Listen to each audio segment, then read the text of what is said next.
নতুন একটা পেশা এখন খুব ভালো চলতেছে। এই পেশার নাম কি আপনারা বলতে পারবেন? কি নাম? চাঁদাবাজি।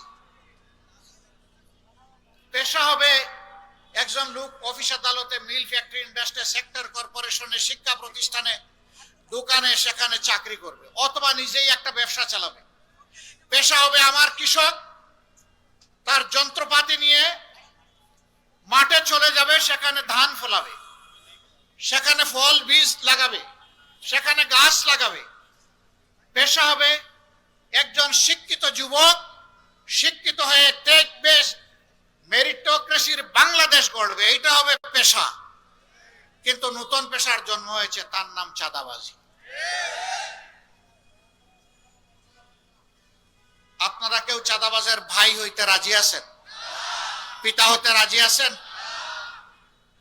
সন্তান হতে রাজি আছেন? মায়েরা, বোনেরা এখানে আছেন, কেউ চাঁদাবাজের স্ত্রী হতে রাজি আছেন? মা হতে রাজি আছেন? বোন হতে রাজি আছেন? নাই। আজকের এই জনসভা থেকে আমরা যারা এই পেশায় যুক্ত তাদেরকে অনুরোধ করব, ভালো পথে ফিরে আসুন।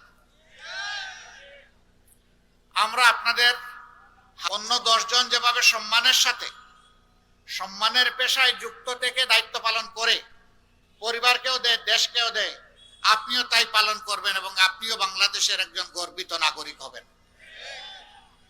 কিন্তু যদি এই পথ বাদ না দেন, আমরা একদম সাফ জানিয়ে দিচ্ছি, আমাদের পক্ষ থেকে কমপ্লিট লাল কার্ড। এই চাঁদা আমরা তো করার প্রশ্নই উঠে না। চাঁদাকে আমরা ঘৃণা করি, এটা ভিক্ষার চেয়ে নিকৃষ্ট।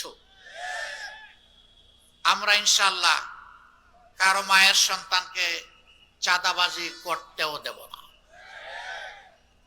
কথা একদম সাফ, এখানে কোনো রাগ ডাক নাই।